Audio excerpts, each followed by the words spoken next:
그가 만기 출소했습니다. 2년 동안 정말 가혹했던 고통이 있었지만 새로운 세상을 드디어. 여권에서 한 전 총리 재판이 잘못됐다며 사법 적폐라고 비판했는데 야권에서는 강력 반발했습니다. 문 대통령이 5.18 전투기 출격 대기와 헬기 사격 등에 대해 특별조사를 지시했습니다. 국방부 특별조사단을 구성하여 진실 규명이 이루어질 수 있도록 특별조사의 의미와 과제 짚어봅니다. 북한 김정은이 ICBM 연구소를 방문해 엔진과 탄두를 대량 생산하라고 지시했습니다. 북극성 3형 등 신형 미사일 정보도 노출했습니다. 유해성 생리대 피해 사례가 수천 건 접수되고 집단 소송 움직임도 시작됐습니다. 업체는 환불 조치를 밝혔지만 소비자 불안은 여전합니다. 전문가와 진단합니다. 삽과 호미로 45일 동안 40m 길이의 땅굴을 파 송유관에서 기름을 빼돌린 일당이 붙잡혔습니다. 이씨 일당은 이렇게 철길 옆에 송유관이 묻혀 있다는 것을 알고 훔친 기름을 싸게 팔아 4억 원 넘게 벌었습니다. 재개발 지역에 속한 한 버스업체 차고지에 대한 강제 철거에 버스 회사 직원들이 저항해 물리적 충돌이 빚어졌습니다. 전동 휠체어를 타고 있던 장애인이 급류에 휩쓸려 숨졌습니다. 침수에 취약한 전동 휠체어 문제 취재했습니다.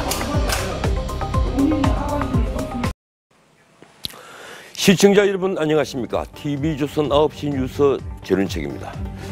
파이널 데스티네이션이라는 헐리우드 영화가 있습니다. 누구든 정해진 죽음을 피할 수 없다는 주제의 공포물이죠. 그 영화를 보면 일상생활은 위험으로 가득 차 있습니다. 사람은 누구나 생로병사를 겪습니다. 모두가 건강한 장수를 바라죠. 그렇지만 살다가 우연히 맞닥뜨린 사고로 장애를 입거나 심한 경우 목숨을 잃는 경우도 많습니다. 자신에게 아무런 잘못도 없는데 말입니다. 이런 우연한 사고가 줄어들어야 합니다. 정부가 하는 일이 바로 그런 일입니다. 요즘 살충제 달걀로 큰 혼란을 겪었습니다. 질병을 유발하는 생리대 소식도 있습니다. 우리의 일상생활에서 이런 위험들이 제대로 걸러지는 건강한 사회가 되었으면 합니다. 첫 소식입니다. 불법 정치자금을 받은 죄로 복역해온 한명숙 전 총리가 오늘 2년 형기를 채우고 새벽에 출소했습니다. 더불어민주당은 잘못된 재판으로 인한 억울한 옥살이였다며 사법부를 적폐청산 대상으로 겨냥했습니다. 야당은 여당이 사법부 판결을 부정하며 법 질서를 뿌리째 흔든다고 비판했습니다. 지선호 기자가 보도합니다. 한명숙 전 총리가 교도소 정문에 모습을 드러내자 지지자들이 열광합니다. 지난 2015년 8월 불법 정치자금 수수 혐의로 수감된 지 2년 만입니다.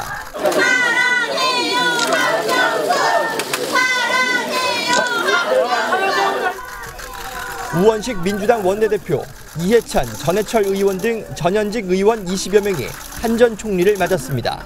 2년 동안 정말 가혹했던 고통이 있었지만 새로운 세상을 드디어 만나게 됐습니다. 기소도 재판도 잘못됐다고 했던 추미애 대표는 사법 적폐를 없애자고 했습니다. 사법부가 그 치부를 드러내고 양심 고백을 하는, 그래서 다시는 사법 적폐가 일어나지 않는.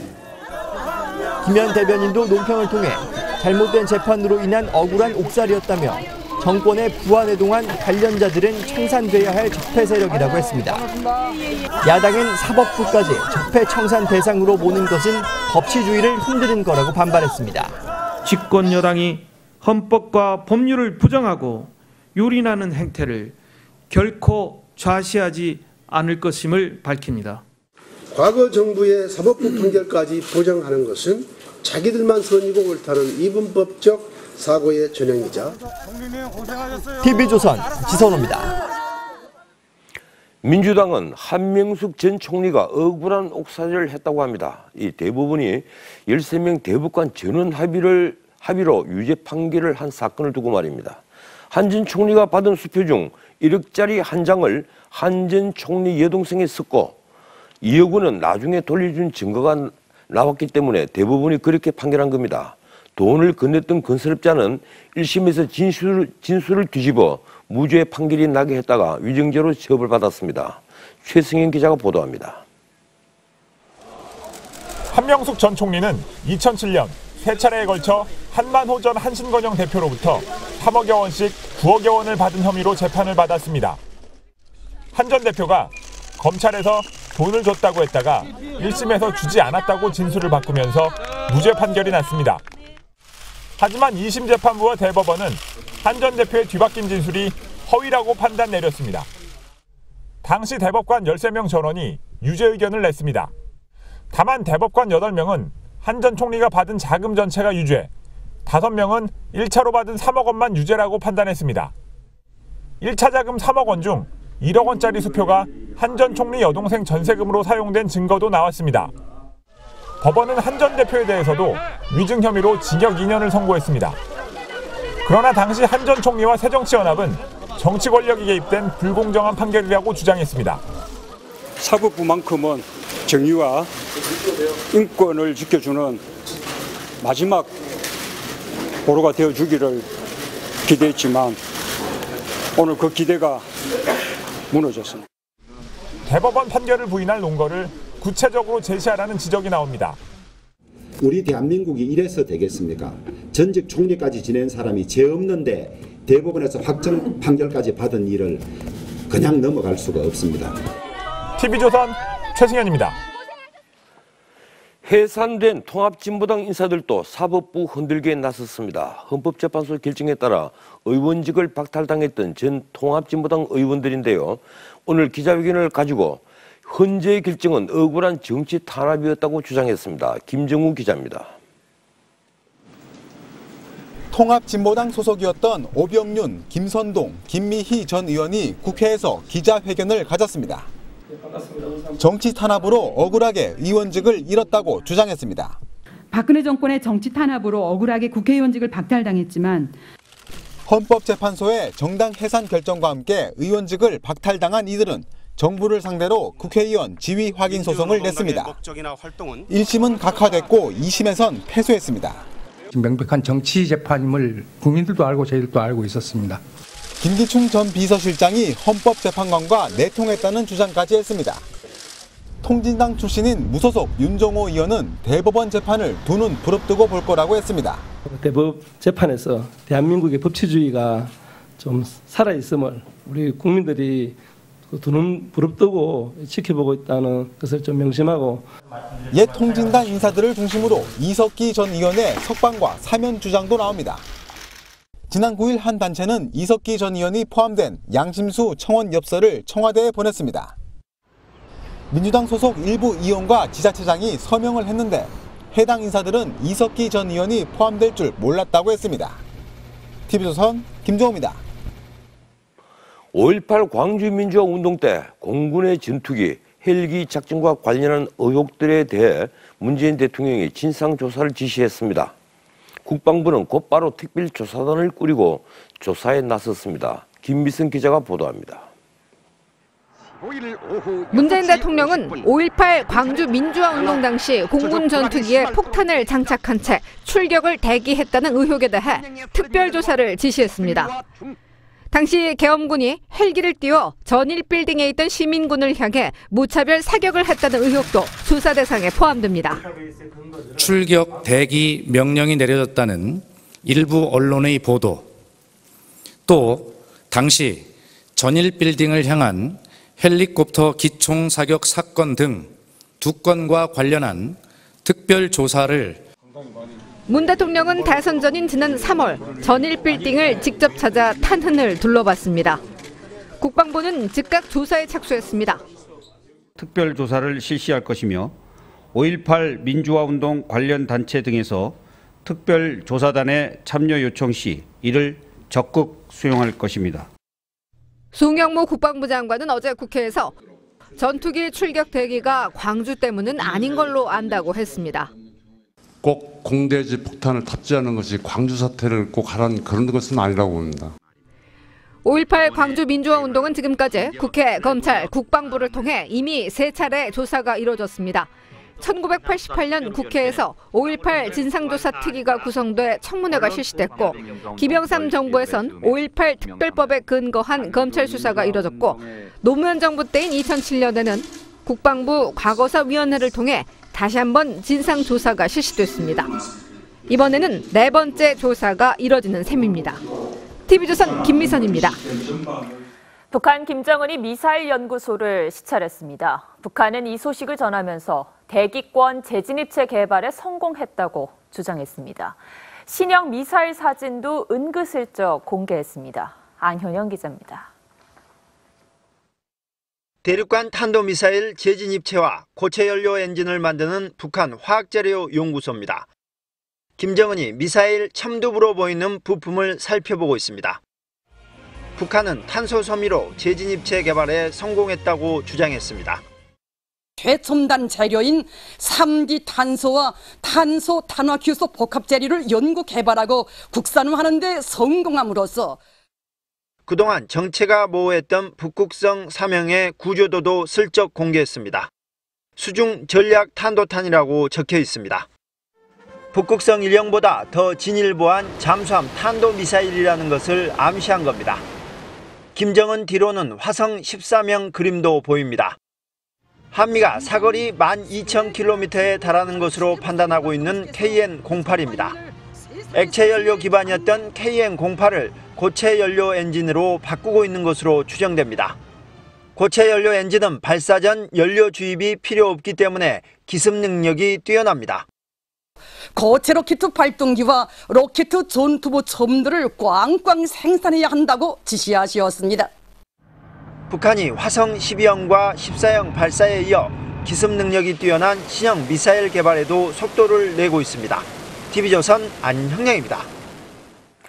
트럼프 대통령이 김정은이 미국을 존중하기 시작했다고 말했습니다. 북한의 도발 기세가 다소 꺾인 걸 평가한 발언입니다.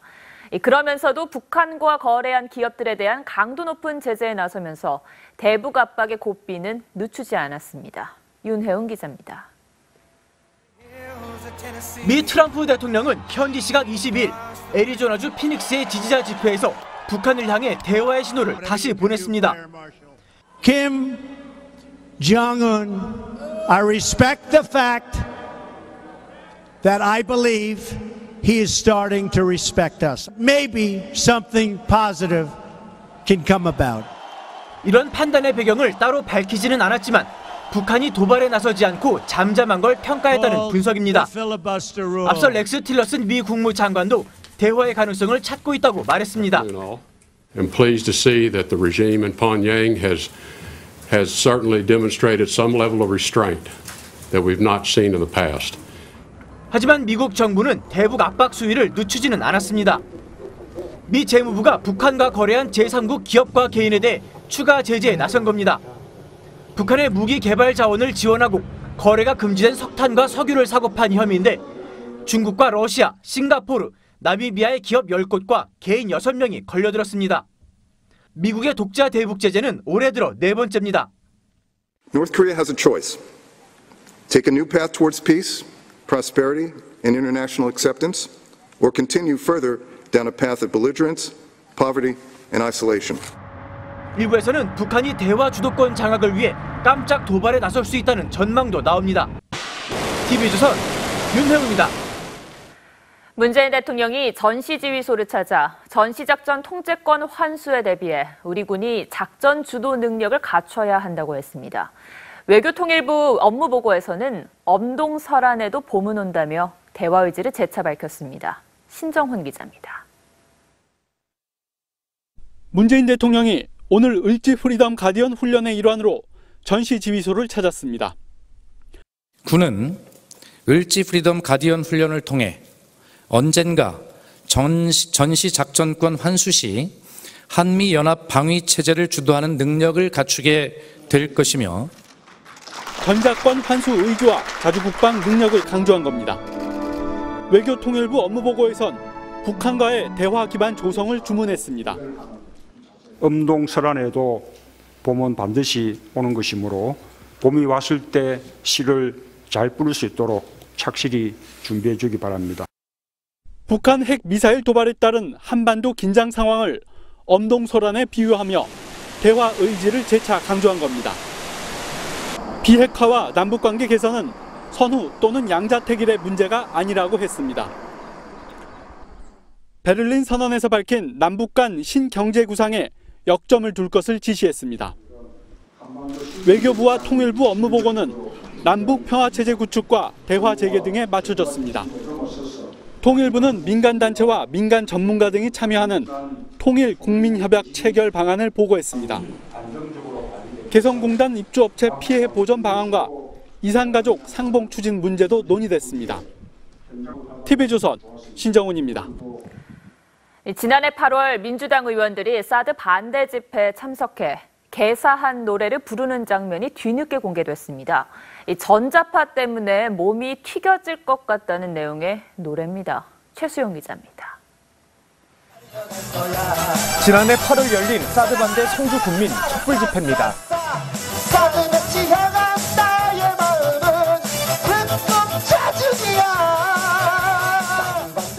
민주당 의원들이 우스꽝스러운 가발을 쓰고 탬버린을 흔듭니다. 익살스러운 웃음을 지으며 트로트 음악에 맞춰 춤을 춥니다. 표창원, 손혜원, 박주민, 김한정, 소병훈, 김영건 의원과 함께 김홍걸 국민통합위원장도 동석했습니다.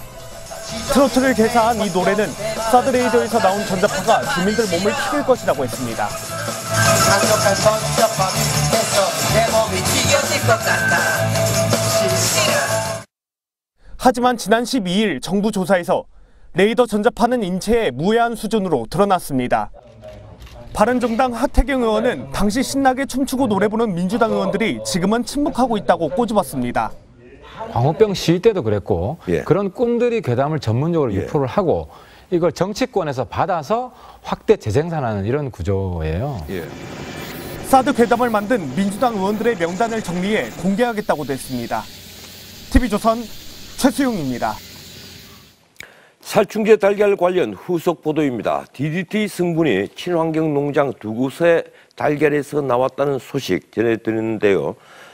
이번엔 두 농장이 키운 달걀에서도 DDT 성분이 나왔습니다. 더구나 검사 대상의 20%가 허용 기준치를 넘겼습니다. 한 해 800마리쯤이 식용으로 팔려나갔다고 합니다. 정민진 기자입니다. 닭이 자유롭게 돌아다닙니다. 흙목욕도 하고 알도 품습니다. 달걀에서 DDT가 검출된 친환경 농장입니다. 닭 8,500마리 가운데 표본 조사를 한 8마리 모두 DDT가 나왔습니다. 이 가운데 2마리는 잔류 허용 기준치를 넘었습니다.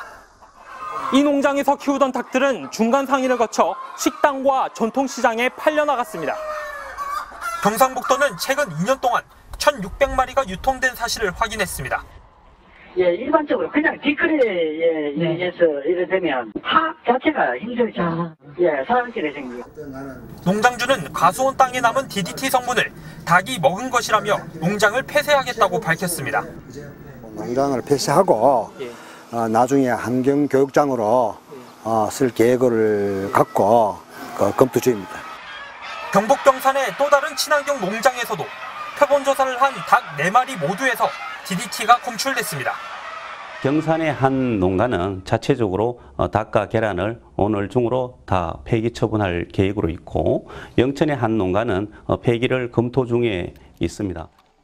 환경보건 시민센터는 김영록 농식품 장관과 류영지 식약처장이 살충제 달걀 파동에 제대로 대응하지 못했다며 직무유기 혐의로 검찰에 고발했습니다. TV조선 정민진입니다. 생리대도 문제입니다. 이 식약처가 머물거리는 사이 생리대를 둘러싼 유해물질과 부작용 논란이 커지면서 유통업체들이 문제된 릴리안 생리대 판매를 중단했습니다. 소비자들은 제조회사를 상대로 집단 소송에 들어갔습니다. 생리대가 불안해 대신 아기 귀지기를 쓴다는 여성들도 등장했습니다. 박소영 기자가 보도합니다. 릴리안 생리대 제조사인 깨끗한 나라는 릴리안 브랜드 모든 제품을 환불 조치하기로 했습니다. 소비자들의 잇따르는 환불 요청에 백기를 든 겁니다. 유통업체들은 판매를 즉각 중단했습니다. 어제까지만 해도 대형마트의 생리대 코너 한 켠을 차지하고 있었던 릴리안 생리대는 오늘 오전 전량 회수됐습니다. 검사라도 안전하게 해서 그 안전한 거라도 발표라도 해줬으면 좋겠습니다. 집단 소송에 참여하겠다는 의사를 밝힌 여성도 8,000명을 넘었습니다. 소송을 맡은 법무법인의 인터넷 홈페이지는 방문자 폭주로 접속조차 쉽지 않습니다. 특정 생리대 제품의 사용에 따른 이번 부작용 사례에 있어서 민사상 불법행위에 기한 손해배상 청구 소송을 집단적으로 못 믿을 생리대를 쓰느니 기저귀를 쓰겠다는 여성들도 등장했습니다. 웹상에는 참다 못해 아이 소창 기저귀를 꺼냈다는 하소연은 물론 면생리대를 썼더니 생리양이 늘더라는 경험담이 넘쳐납니다.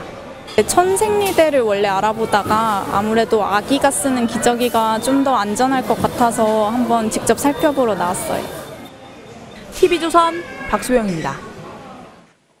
미국에서 베이비 파우더를 쓰다가 암에 걸린 여성에게 4,700억 원을 배상하라는 판결이 나왔다는 소식 어제 전해드렸습니다.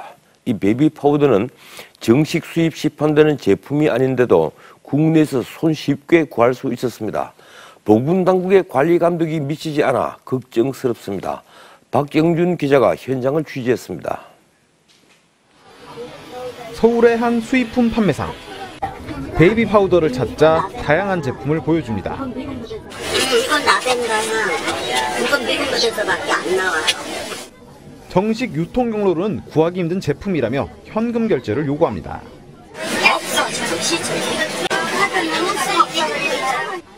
미국 법원에서 베이비 파우더를 쓴 뒤 난소암에 걸린 여성에게 약 4,700억 원을 배상하라고 판결이 나온 문제 회사의 제품이지만 곳곳에서 판매합니다. 해당 제품은 인터넷 해외 직구매로도 누구나 구매할 수 있습니다. 수입 절차를 제대로 밟지 않아 함유 성분조차 알 수 없는 게 많습니다. 정확하게 과학적 증거가 우리가 여전히 입증되지는 않지만 그럴 개연성이 있다면 국민 건강의 보호의 측면에서 그 위협이라고 생각되는 그런 여러 제품의 사용을 금지하고 식약처는 정식 유통 경로를 안 거친 제품까지 관리하기는 어렵다고 항변합니다. 의약품 같은 경우는 자기들이 이제 직구를 하거든요. 근데 그런 것까지 이제 우리가 뭐 처벌할 수는 없는 거니까. 정부가 뒷짐만 진 사이 유해 검증이 필요한 제품들이 제재 없이 시중에 유통 중입니다. TV조선 박경주입니다. 살충제 달걀에 이어 생리대 베이비 파우더까지 독성 논란에 휩싸이면서 먹거리를 포함한 생활용품 전반에 공포감이 확산되고 있습니다. 이종태 고려대 보건정책관리학 교수 모셨습니다. 어서 오세요. 네, 안녕하십니까. 이 달걀 문제 이번에 참 우리 사회 충격이 컸습니다. 거기에다가 이제 생리대 문제 나오고 베이비 파우더 미국에서 징벌 배상 받았는데 이 우리나라도 이 수입이 많이 되고 있다.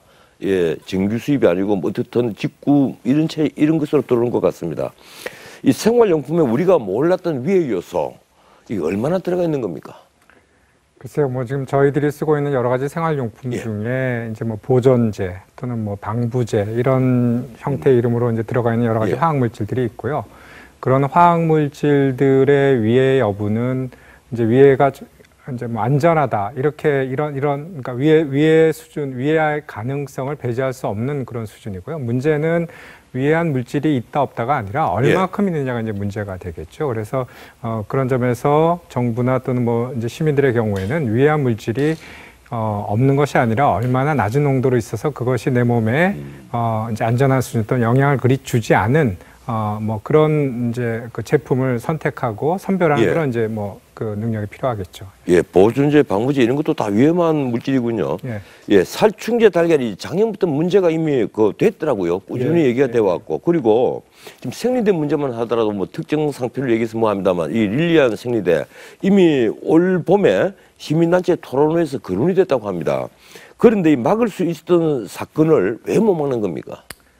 글쎄요, 뭐 여러 가지 그 원인들이 있을 수 있는데 이제 21세기 현재 대한민국에서 이러한 물질이나 이러한 상황들을 관리를 하지 못한 어떤 뭐 법령이나 또는 그 관리 전문가들이 없는 건 아니라고 생각합니다. 기본적으로 그러니까 시스템이 없는 건 아닌데 뭐 작년에 저희들이 이제 경험했던 뭐 커다란 뭐 여러 가지 그 전국의 사건, 금년 초에 어떤 이런 사건까지 이르면서 그러한 시스템들이 작동이 되지 않았다 이렇게 이제 보는 것이 맞을 것 같습니다. 그래서 그러한 시스템이 없는 건 아니고 그 시스템을 잘 작동하는 것이 문제고 또는 작동되지 않았기 때문에 이러한 문제가 지금 나타났다 이렇게 얘기할 수 있겠습니다. 예, 워낙 정치적 사건이 크다 보니까 이제 시스템이 제대로 작동하는 측면이 있다 이런 말씀이군요. 예.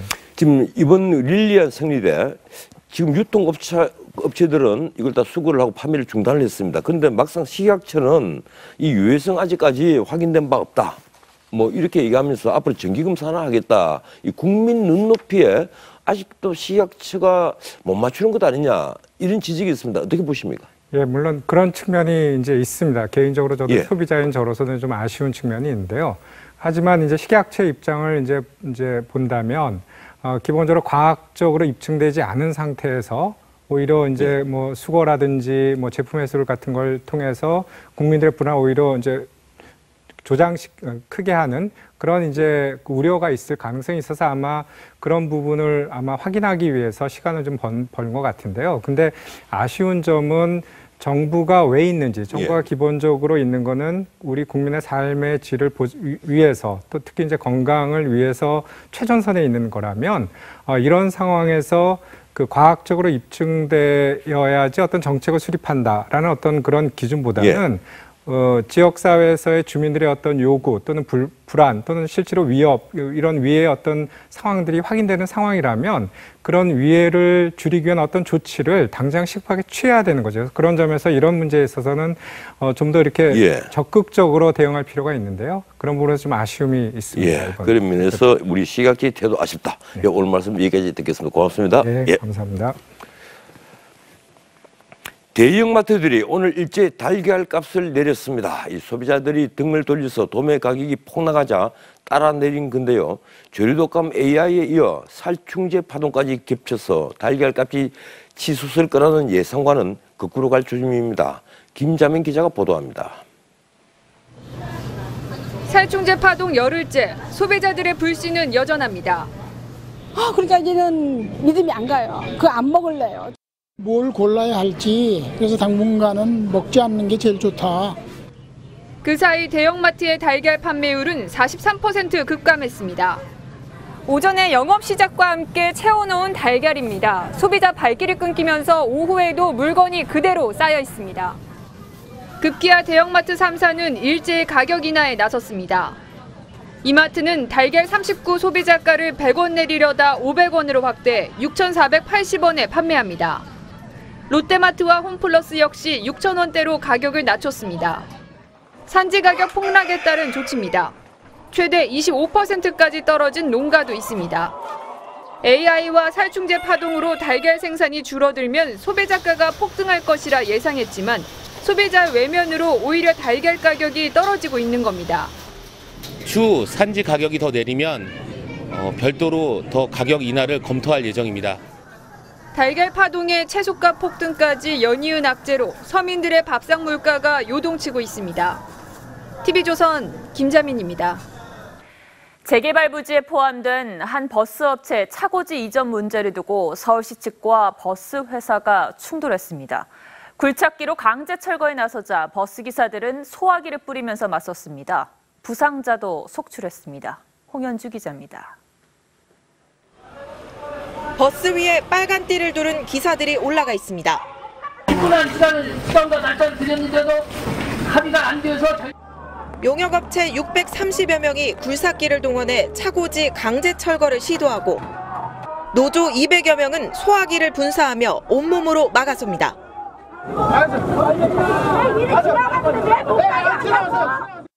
송파상원 측은 운행하는 버스를 모두 차고지로 끌고 와 철거 용역들이 진입하지 못하도록 차벽을 쳤습니다. 이곳 차고지가 재개발 지역에 포함되자 송파상원은 지난 2008년 소유권을 재개발조합에 넘겼습니다.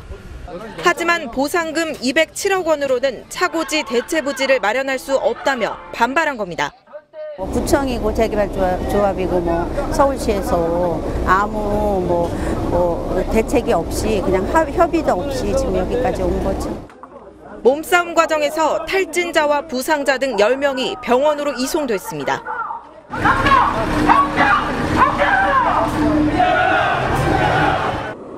부상자가 발생하고서야 양측은 협상에 나서 대체 차고지를 마련하는 데 합의했습니다. TV조선 홍현주입니다. 땅굴을 파 송유관에서 기름을 훔친 일당이 경찰에 붙잡혔습니다. 45일 동안 삽과 호미로 무려 40m를 팠습니다. 이호진 기자입니다. 경찰이 창고 사무실을 수색합니다. 책상으로 위장한 땅굴 출입구를 찾아냅니다. 4m를 들어가 절로 40m를 들어갑니다. 50살 이모 씨 등 4명은 지난 4월부터 땅굴을 판 뒤 송유관에서 기름 37만 리터, 시가 4억 8천만 원어치를 훔쳤습니다. 이 씨 땅은 이 삽과 호미를 이용해 45일 동안 땅굴을 팠습니다. 공터에 조립식 창고를 짓고 4m 땅 속에서부터 송유관까지 40m를 뚫었습니다. 기차가 다니는 철길 아래도 관통했습니다. 깜짝 놀랐죠. 철길 밑으로 팠다고 그러더라고요. 그러니까 뭐 기차라고 달리다가 철길 무너지면 큰일 나잖아요. 사고 나죠. 이 씨는 높이 1.2m, 폭 1m 크기의 비좁은 사각형 땅굴로 기름을 옮겼습니다. 훔친 기름은 전북 익산의 주유소 2곳에 헐값에 팔았습니다. 기름 절도는 뭐 기본적으로 그것이 이제 현금화가 쉽다고 알고 있습니다. 이 씨는 지난 7월 충남 아산에서도 땅굴을 파는 수법으로 송유관 기름을 훔치려 한 것으로 드러났습니다. 경찰은 이 씨 등 2명을 구속하고 공범 2명을 불구속 입건했습니다. TV조선 이호진입니다. 어제 광주에서 전동 휠체어를 탄 장애인이 급류에 휩쓸려 숨졌습니다. 이 물은 겨우 발목 정도 높이였는데 물만 닿으면 휠체어 시동이 꺼지는 바람에 빠져나오지 못한 겁니다. 생명까지 위협하는 전동 휠체어 문제, 박건우 기자가 취재했습니다. 하천이 급류에 불어나 진흙탕처럼 변했습니다. 숲을 사이로 구조대원들이 시신 한 구를 들고 나옵니다. 어제 오전 10시 54분쯤 광주시 천변에서 66살 문모 씨가 물에 빠져 숨졌습니다. 장애인인 문 씨는 전동 휠체어를 타고 있었습니다. 발목 정도 물이 차자 움직이지 못하게 됐고 물이 불어나자 빠져나오지 못하고 변을 당했습니다. 못 타서 그러지 물이 들어가 보니까 휠체어가 안 움직여 본 거예요. 하고 온 그 사이에 쓸고 가버렸지. 휠체어 배터리는 지면과 10cm가량만 떨어져 있어 적은 비에도 취약합니다. 전동 휠체어는 물이 들어가면 자동으로 시동이 꺼집니다. 뒤쪽 스위치를 조정하면 이동이 가능하지만 혼자서는 할 수 없습니다. 장애인 단체는 전동 휠체어의 바운스 기능을 강화해야 한다고 강조합니다. 바퀴의 폭을 좀 키워서 높이는 방법, 그다음에 모터를 중간에 기어를 좀 더 추가해서 모터 장착 위치 자체를 높이는 방법, 이런 것들이 좀 돼야. 전국의 전동 휠체어와 전동 스쿠터 사용자는 10,000명 이상으로 추산되고 있습니다. TV조선 박건우입니다. 밤거리를 걷다 보면 전화번호를 큼지막하게 적어놓은 성매매 알선 전단지가 넘쳐납니다. 이런 성매매 알선 전화에 수없이 전화를 걸어 아예 먹통되게 하는 프로그램이 개발됐습니다. 이상배 기자입니다. 오토바이를 탄 남성이 광고 명함을 던집니다. 노출이 심한 옷을 입은 여성의 사진과 함께 전화번호가 적혀 있습니다. 성매매 광고 전단지입니다. 지금도 바로 가능하시고 저희 아가씨가 25명이 출근했어요. 서울시가 성매매 광고 전단을 무력화시키는 자동전화 프로그램을 개발했습니다. 3초마다 한 번씩 자동으로 성매매 업소에 전화를 겁니다. 전화 폭탄으로 통화를 불가능하게 만드는 방식입니다. 고객님께서 통화 중이어서 음성사서함으로 연결되며 만약 성매매 업주가 전화를 받으면 자동으로 경고 메시지가 나옵니다. 이 전화는 도로변에 살포된 성매매 전단지에 기재된 전화번호로. 이 프로그램은 수백 개의 번호로 전화를 걸기 때문에 성매매 업주는 차단할 방법조차 없습니다. 서울시는 대포폰을 사용하는 성매매 알선 전화를 근절하겠다는 의미로 대포킬러라고 이름 지었습니다. 우리가 권고하지 않고 이 성매매 업자를 무력화시킬 수 있는 없을까 하고. 서울시는 원하는 자치단체에도 프로그램을 배포할 계획입니다. TV조선 이상배입니다.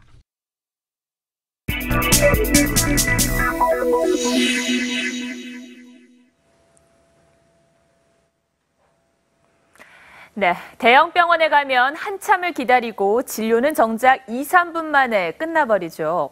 다음 달부터는 15분 이상 심층 진료를 보는 제도가 도입됩니다.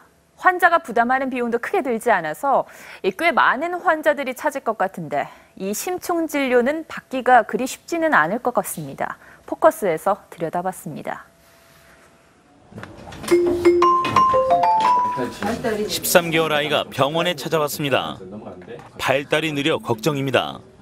의사는 태아 시절부터 현재 상태까지 꼼꼼히 묻기 시작합니다. 뱃속에 있을 때 심장 이상이 있다는 얘기를 이미 알았었나요? 지금 뒤집기는 해요? 뒤집기는 하는데 질문은 꼬리에 꼬리를 묻니다.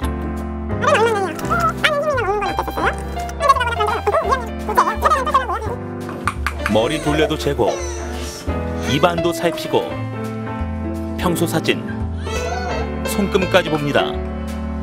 손금이 이렇게 벌어져 있지 않고 한 줄이네요. 그럼 10분이 지났지만 진료는 끝날 분위기가 아닙니다.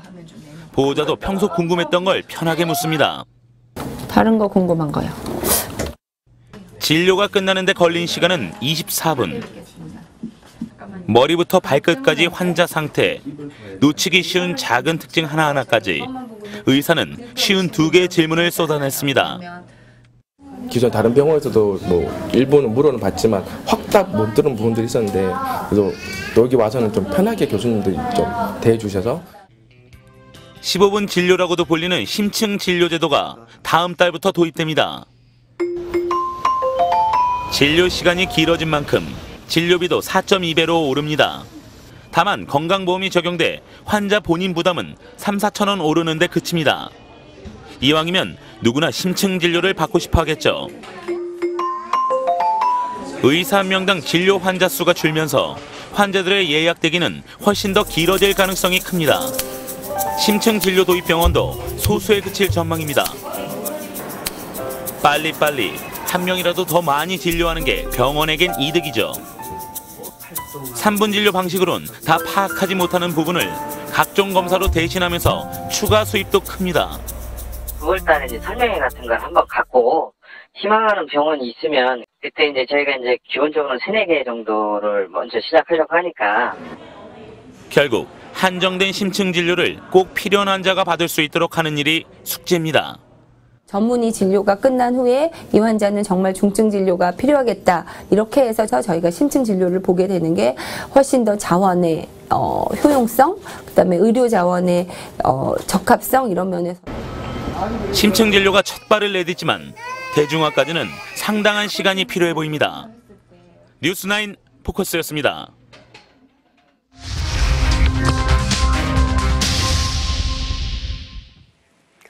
국민의례는 국가적 행사에서 그리고 공공행사에서 국민으로서 마땅히 갖춰야 할 기본 예의이자 격식입니다. 그래서 정부는 기초단체와 모든 학교에 국민의례를 권고하는 규정을 두어왔습니다. 그런데 얼마 전 정부가 대통령 훈령을 고치면서 이 권고 조항을 삭제했습니다. 야당은 국민의례를 거부하는 운동권의 민중의례를 학교와 공공행사에 허용하려는 의도가 아니겠느냐고 비판했습니다. 백도부 기자가 보도합니다. 정부가 지난 10일 대통령 훈령 개정안 고시를 통해 국민의례 권고사항을 삭제했습니다.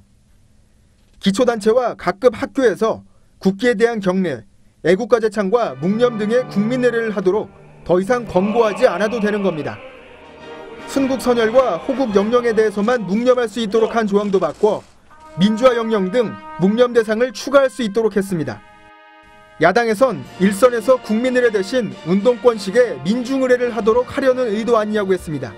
전교조라든지 각 시민단체, 소위 좌파 시민단체에서 우리의 국민의례는 무시하고 민중의례만 하는 것이 사실상 대한민국의 역사를 부정하고 행정안전부는 대통령 훈령으로 중앙정부가 자치단체와 각급 학교에 국민의례에 대한 지시를 하는 것은 법체계상 적절치 않아 삭제한 것이라고 했습니다. 야당은 그러나 법체계가 안 맞으면 국민의례에 대한 법 규정을 만들면 되지 왜 훈령부터 삭제하느냐고 반박했습니다. TV조선 백대호입니다. 문재인 대통령이 노사정위원장에 민주노총 창설주역인 노동계 대부 문성년 전 민노당 대표를 위촉했습니다. 이 노사정위원회는 노동자, 사용자, 정부가 모여서 노동정책을 논의하는 합의기구에서 중립적인 사과위원장을 맡는 게 관례였습니다. 야당과 경영계는 노동계에 치우친 코드 인사에서 사용자 측이 따돌림 당할 거라고 걱정했습니다. 최유묵 기자의 보도입니다. 문재인 대통령은 오늘 경제사회발전노사정위원회 위원장에 문성현 전 민주노총 전국금속연맹 위원장을 위촉하였습니다. 문성현 노사정위원장은 노무현 문재인 대통령의 30년 지기이자 노동계 대부로 통합니다. 85년도부터 알았으니까 노대통령도 그렇고 문재인 대통령도 그렇고 뭐 노동연구소도 같이 했고 같은 노동 식구였는데. 문 위원장은 1970년대 말 노동운동을 시작해 1990년대 민주노총 창설과 민주노동당 창당의 주역이었습니다. 문 위원장은 비정규직, 소상공인 등을 위한 노사 양측의 양보를 강조했습니다. 민주노총이나 한국노총이 다 저는 뭐 역할을 하셔야 된다고 생각하고. 야당과 경영계는 문 대통령의 코드 인사이자 노사 간 합의 도출에 부적합한 인사라고 비판했습니다. 문성현 위원장은 18, 19대 문재인 후보 대선 캠프에서 노동 관련 중책을 맡았던 인물로서 전형적인 코드 인사입니다. 경영계에선 문재인 정부가 경영계 패싱, 노정 주도의 노동정책으로 가고 있다고 우려했습니다. TV조선 최현묵입니다. 정계 소식입니다. 내년 지방선거를 앞두고 바른정당을 축으로 하는 연대 또는 통합 논의가 꿈틀대고 있습니다. 자유한국당도 박근혜 전 대표 제명을 포함한 인적 청산 논의에 나서 정계 개편의 신호탄이 될 수도 있어 보입니다. 이유영 기자가 보도합니다. 자유한국당 혁신위원회가 박근혜 전 대통령과 일부 친박계 핵심 인사에 대한 인적 청산 논의에 들어갔습니다. 박근혜 대통령의 당적을 어떻게 할 것이냐 하는 문제도 포함해서 여러 가지 그 방식의 정리가 있을 수 있다고 생각해요. 옛 친박계 청산이 바른정당 의원들에게 명분을 줄 수 있는 만큼 혁신위는 바른정당과의 통합에 대해서도 입장을 정리할 계획입니다. 어떤 판단을 내릴 것이냐는 좀 시간을 주십시오. 바른정당 김무성 의원과 자유한국당 정진석 의원은 토론 모임인 열린 토론 미래를 발족하기로 했습니다. 일부 국민의당 의원도 참여 의사를 보이고 있는 것으로 전해졌습니다. 문재인 정부에 대한 비판 목소리를 고리로 야권발 정계 개편에 마중물이 될 수 있다는 관측도 나옵니다. 바른정당은 국민의당으로부터도 러브콜을 받고 있습니다. 이현주 의원은 바른정당과의 선거 연대를 적극 주장하고 있고 안철수 전 대표도 중도개혁 노선을 추진하는 과정에서 바른정당과 연대할 가능성도 있습니다.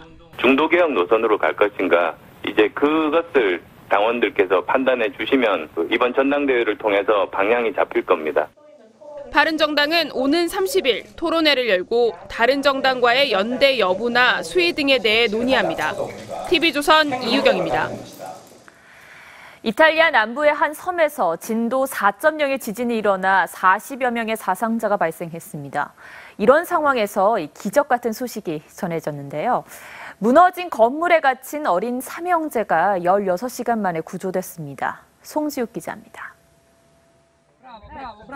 무너진 건물잔해 사이에서 젖먹이 아기가 구출됩니다. 감격과 안도의 박수 소리가 터져나옵니다.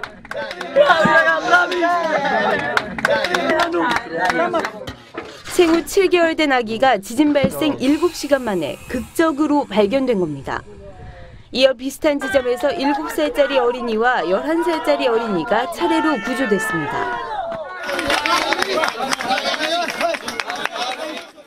지진 발생 16시간 만에 모두 목숨을 건진 어린 삼형제의 기적 같은 생還은 큰형인 11살 7호의 역할이 컸습니다. 무너진 건물 사이에 깔리고도 빗자루 손잡이로 잔해를 계속 두드려 구조 위치를 알렸습니다. 현지 시간으로 21일 이탈리아 남부 나폴리 근처 이스키아 섬에서 발생한 규모 4.0의 지진으로 지금까지 2명이 숨지고 39명이 다쳤습니다. 이재민만 2,600명이 발생했습니다. La mia casa è completamente distrutta. Io ieri sono uscita che avevo una casa, oggi non ho una casa, non ho niente. 14차례의 여진이 이어진 가운데 현지 당국은 필사의 밤샘 구조 작업을 벌였습니다.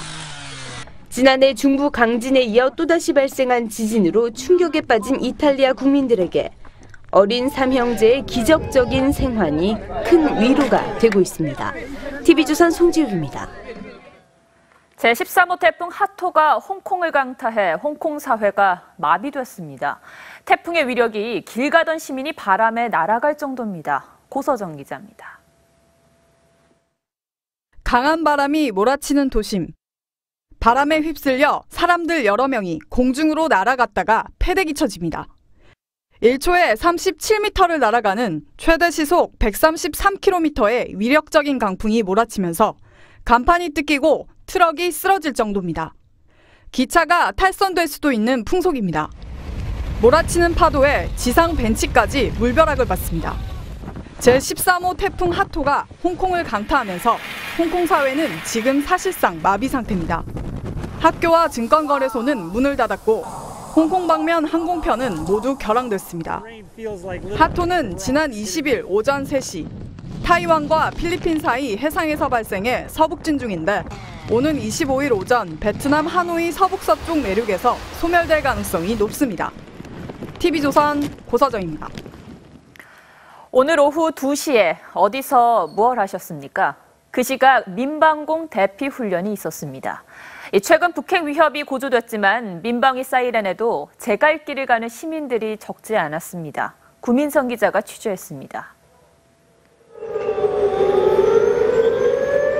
도심 상공에 가상의 적 전투기가 출현한 상황.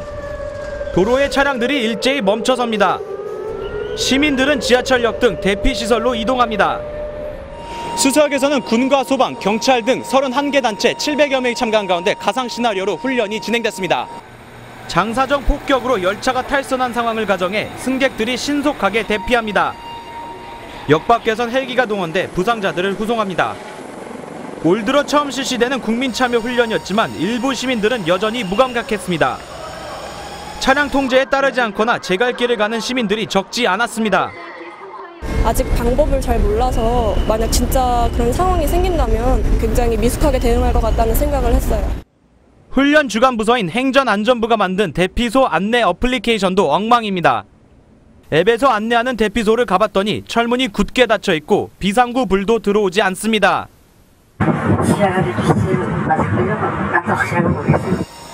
북핵 위험이 고조된 와중에도 안보 불감증은 여전했습니다.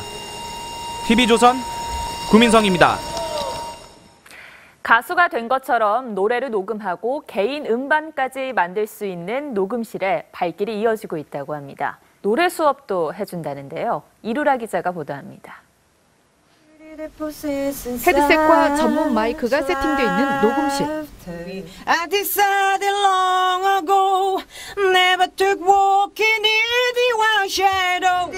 유리창 너머에는 엔지니어가 고객의 목소리를 실시간으로 분석합니다. 저기 끊어서 가면서 요 4마디 전부터 다시 녹음을 할 테니까. 원래는 성시경, 박효신 등 실제 가수들이 이용했던 전문 녹음실인데 2년 전부턴 일반인들도 이용합니다. 저렴한 가격으로 가수처럼 노래 편집부터 믹싱 작업까지 완료해 음원으로 만들어주기 때문에 인기가 높습니다. 음악을 정말 좋아했던 사람인데 이제 개인적인 사정으로 노래를 못하게 된 거잖아요. 근데 현역으로 간다기보다는 그냥 개인 소장으로 간직할 수 있다는 게 되게 큰 메리트인 것 같고요. 이렇게 개인 음반을 내주는 녹음실이 서울 곳곳에 생겼는데 셀프 녹음실부터 전문 보컬 트레이너가 코치해주는 곳까지 프로그램도 다양합니다. 최근에는 해외 한류 팬들을 겨냥해 직접 K-팝을 불러보고 녹음해주는 상품도 나왔습니다. 녹음실에 녹음한다는 게 되게 긴장되고 막막하잖아요. 근데 이걸 누가 리드를 해주는 게 되게 중요해요. 개인 녹음실에서 나만의 음원으로 나도 가수다를 꿈꿉니다. TV조선 이루랍니다. 18세 이하 탁구 국가대표에 중학교 1학년 학생이 선발돼 화제입니다. 신유빈 선수인데요. 2020 도쿄올림픽을 조준하고 있습니다. 신유만 기자입니다. 앳된 얼굴, 표정에는 장난기가 넘칩니다. 공이 카메라에 맞자 흠칫 놀라는 순박한 소녀. 13살 중학교 1학년생 신유빈은 이래봬도 국가대표입니다. 지난 8일 고등학생 언니들을 꺾고 당당히 18세 이하 탁구 국가대표로 선발됐습니다. 13세 국가대표는 남녀를 통틀어 역대 최연소 기록입니다. 이긴 게 약간 믿기진 않았는데 얼떨결 이렇게 저도 조금 놀라긴 했는데. 신유빈은 5살 때부터 탁구 선수 출신 아버지를 따라다니며 자연스럽게 라켓을 잡았습니다. 아빠 있으니까 그렇게 가는데 재밌으니까 계속 치게 되니까. 초등학교 3학년이던 지난 2013년에는 전국대회에서 대학생 선수를 이겨 파란을 일으키기도 했습니다. 예전의 영광을 찾을 수 있는 그런 잠재력을 가지고 있으니까 이제 체계적인 훈련을 통해서 성장하면. 장점인 강력한 드라이브는 성인 선수들에게도 밀리지 않습니다. 쉬는 시간에는 중국 선수들의 경기 영상을 보며 타도 만리장성을 외칩니다. 한국 탁구의 미래로 떠오른 신유빈의 꿈은 뭘까? 도쿄올림픽 나가서 태극마크 달고 잘하고 싶어요. 도쿄올림픽 때는 만 16세입니다. 모처럼 대열을 찾은 한국 탁구. 별성 부른 잎이 무럭무럭 성장 중입니다. TV조선 신유만입니다.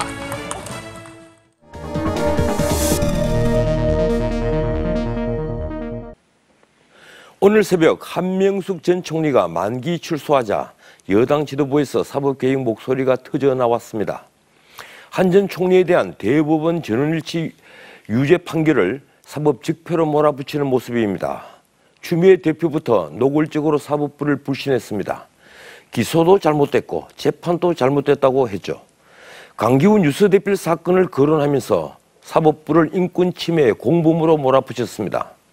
사법부가 그 치부를 드러내고 양심 고백을 해야 한다. 온실에서 길러지는 엘리트 사법 관료의 관성을 타파해야 한다고도 했습니다. 박근혜 정권에서 사법부와 검찰이 정권에 순응해 왔다는 겁니다. 추미애 대표는 사법부에 몸담았던 분입니다. 그런 분이 이처럼 말했다면 우리 사법부가 제대로 썩었다는 게 됩니다. 과연 그럴까요? 한 전 총리 사건이 금품수수 사건이 아니라 정치적 사건이었습니까? 한 전 총리는 검찰과 법정에서 철저히 묵비권을 행사했습니다. 불구속 수사 원칙을 비롯해 소송법에 있는 피고인의 모든 권리가 보장됐습니다. 그 어떤 피고인도 이처럼 방어권을 보장받지 못했죠. 지금 새 대법원장 지명과 함께 사법부 개혁이 화두가 되어 있습니다. 그래서 한 전 총리 출소에 맞춰 사법 적폐 청산을 외치는 게 제게는 심상치 않아 보입니다. 권력에 순응하는 사법부를 원하는 건 아닐 거라고 믿을 뿐입니다. 네, 오늘 아침 중부지방에 갑자기 많은 비가 쏟아졌는데 내일도 중부를 중심으로 100mm 이상의 강한 비가 오겠습니다. 역시 아침부터 낮사이 호우특보가 내려질 것으로 보입니다. 이어지는 폭우에 피해 없도록 주의하시고요. 비가 그치는 시점은 중부지방은 대체로 내일 밤, 충청도는 모레 새벽, 남부는 모레 오전으로 예상됩니다. 이 남부지방은 비의 양이 많지 않고 소나기 형태로 내리면서 더위가 누그러지지 않고 있는데요. 영남, 제주는 폭염특보가 내려져 33도 더위가 이어지겠고 서울은 낮 기온 27도에 머물겠습니다. 또 오늘 밤 사이에도 최저기온이 25도를 웃돌며 열대야 현상을 보이겠습니다. 그래도 주말에는 전국이 맑은 날씨 예상되고요. 남부의 폭염도 누그러져 30도 안팎의 더위 예상됩니다. 날씨였습니다. 역설적으로 인류를 진보하게 한 것은 전쟁과 혁명입니다. 이 둘은 극단적인 폭력을 사용하는 점에서 같습니다. 비폭력 혁명이란 것도 그 실체는 폭력입니다. 이 세상에 무지한 자의 진심만큼 위험한 것은 없다. 비폭력 민권운동가 마틴 루터킹 목사의 말입니다. 오늘은 여기까지입니다. 내일 더 나은 하루가 될 겁니다. 내일 9시에 뵙겠습니다. 고맙습니다.